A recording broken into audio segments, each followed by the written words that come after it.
भगवान परशुराम अवतार की अद्भुत कथा, धर्म, क्रोध और न्याय की कहानी। जब धर्म की रक्षा के लिए एक ब्राह्मण को शस्त्र उठाना पड़े, जब अन्याय इतना बढ़ जाए कि शांति भी क्रोध बन जाए, तब जन्म होता है भगवान परशुराम का। आज हम सुनेंगे भगवान विष्णु के छठे अवतार परशुराम की वह कथा जो शक्ति, संयम और न्याय का अद्भुत संगम है। प्राचीन काल में पृथ्वी पर कुछ क्षत्रिय राजा अपने बल और सत्ता के अहंकार में धर्म की मर्यादा भूल चुके थे। प्रजा पर अत्याचार, ऋषियों का अपमान और निर्दोषों का शोषण सामान्य बात बन चुकी थी। तब धरती माता ने भगवान विष्णु से रक्षा की प्रार्थना की।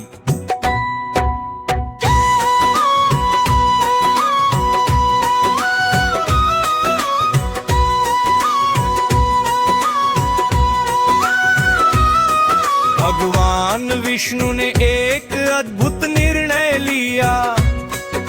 उन्होंने ब्राह्मण कुल में जन्म लेकर क्षत्रिय धर्म का नाश करने का निश्चय किया। महर्षि जमदग्नि और माता रेणुका के आश्रम में एक तेजस्वी बालक का जन्म हुआ।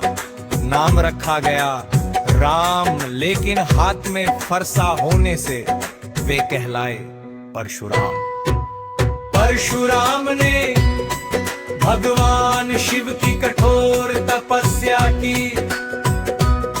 महादेव प्रसन्न हुए और उन्हें प्रदान किया दिव्य परशु, अनेक अस्त्र शस्त्र और अद्भुत युद्ध कौशल। परशुराम बन गए तपस्वी भी और महायोद्धा भी।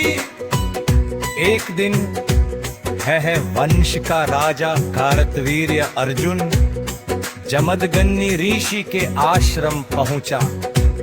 कामधेनु गाय के प्रभाव से राजा का भव्य सत्कार हुआ, लेकिन राजा का मन लालच से भर गया।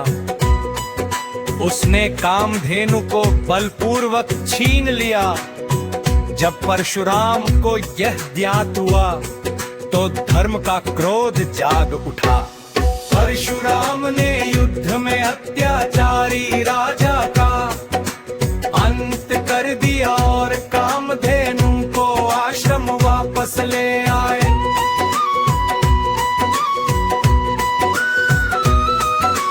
राजा के पुत्रों ने प्रतिशोध में ऋषि जमदग्नि की निर्मम हत्या कर दी।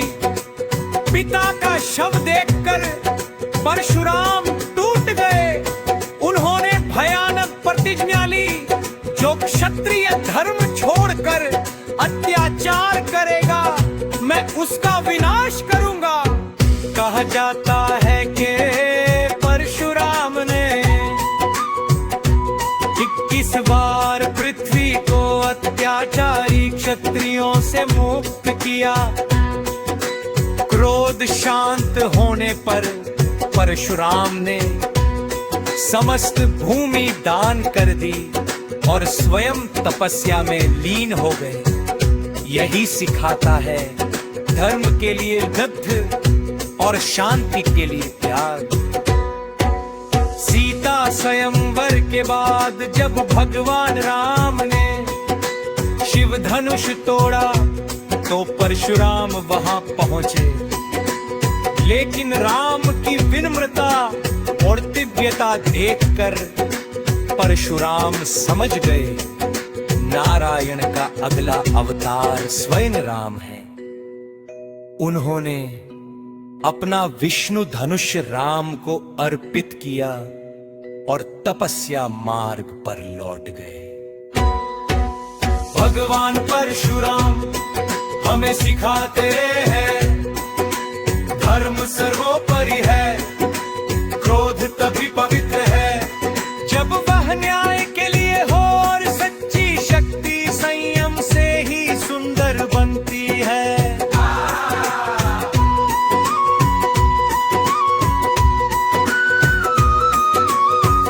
यदि आपको यह कथा पसंद आई हो तो वीडियो को लाइक करें, कमेंट में जय परशुराम लिखें और ऐसे ही पौराणिक कथाओं के लिए चैनल को सब्सक्राइब करें।